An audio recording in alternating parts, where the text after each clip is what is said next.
it was my honor to introduce into the Congress last year on July the 11th legislation which challenges this idea that conflict is part of the human condition and that we shouldn't really question the structures of thought and word and deed which we have inherited. But the truth is that we must question these structures and ask whether structures of violence are any longer sufficient for the maintenance of this country and this planet, let alone our own lives. We're in a new millennium, and the time has come to review age-old challenges with new thinking, wherein we can conceive of peace as not simply being the absence of violence, but the active presence of the capacity for higher evolution, of human awareness, of respect, of trust, of integrity, wherein we all may tap the infinite capabilities of humanity to transform consciousness and conditions which impel or compel violence at a personal, a group, or a national level. And we'll do this towards developing a new understanding of and a commitment to compassion and love, in order so that we can create in this nation what was referred to years ago as a shining city on a hill, the light which can be the light of the world. This Department of Peace would hold peace as an organizing principle, coordinating service to every level of our society, because the truth is that any part of our government represents a thought form in our society. $400 billion for the military budget represents a powerful thought form in our society. And if we can create a new consciousness for a Department of Peace, this department can endeavor to promote justice and democratic principles, to expand human rights, can strengthen non-military means of peacemaking, can promote the development of human potential, can work to create peace, prevent violence, divert from armed conflict, use field-tested methods, and develop new structures in nonviolent dispute resolution. This department,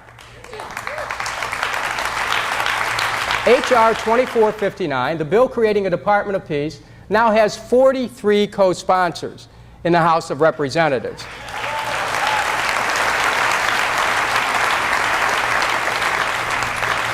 Today, I'm here to appeal to you to not only become involved in supporting this idea to transform the meaning of our government through working to make nonviolence an organizing principle, which you already live, but to have this become the consciousness of the nation. And in addition to that, H.R. 3616 is a bill that seeks to stop weapons from going into outer space.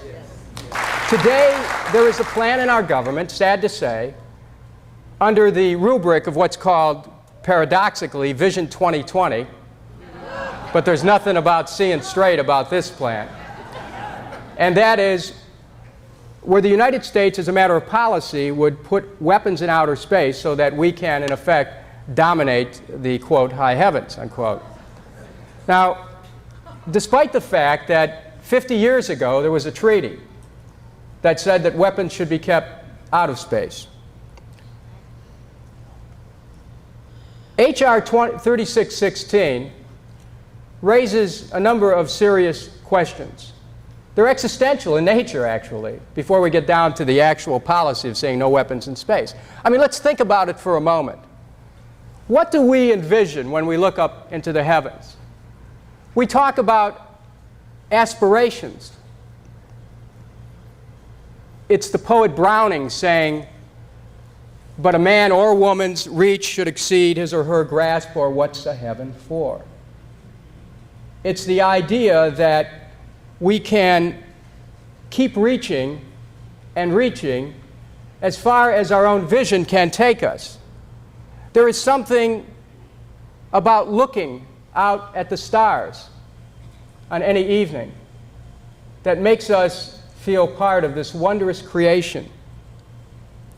And yet, that transcendent moment, which is our right as a human being to experience, is being reinterpreted by those who want to make outer space a place of foreboding. In my office, I have two pictures. one of Abraham Lincoln and another one that was taken with the Hubble telescope of the Eagle Nebulae. The Eagle Nebulae is the place in deep space where stars are made, a place where the essential creativity of the universe takes on a physical form.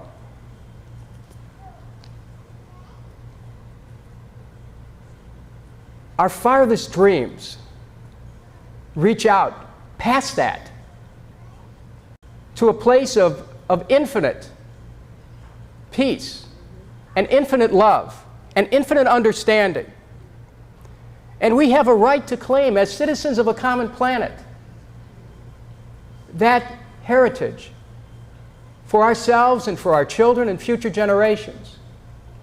And we have a responsibility to challenge those who are so filled with fear, to challenge those who feel that somehow we live in a unipolar world where America is king, to recognize that every man and woman on this planet is a king, that every person in their humanity has great meaning, that every person's life has great value, that every person ought to be given the chance to live out their lives in dignity and decency without fear of destruction.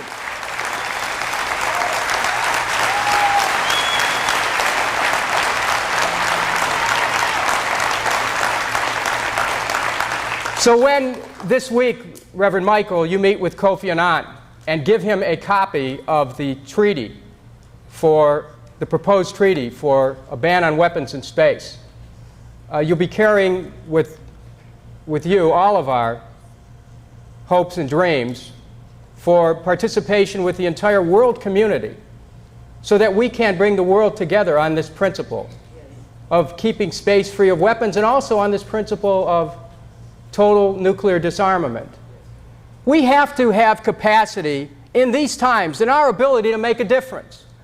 Because what happens with these large structures in our society which start to assume less and less connection with people, we start to believe that maybe it doesn't matter what we think. Maybe we cannot really affect events. Maybe there's nothing we can do except just stay at a distance from it and keep close in our own hearts.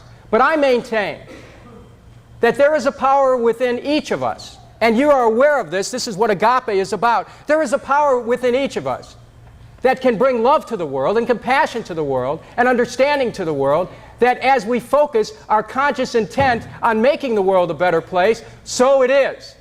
And we need to communicate that all across this country. This has to be part of the promise of America, a new America, not an America of fear, but an America of hope. Not an America where we worry about being attacked, but an America where we reach out and help people. Not an America where we worry about destruction, but where we are pledged to construction of a new world.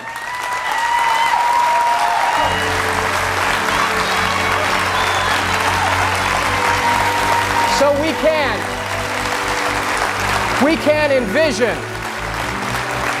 can envision that new world. That's my commitment. I'm sure it is yours too. God bless all of you. Thank you.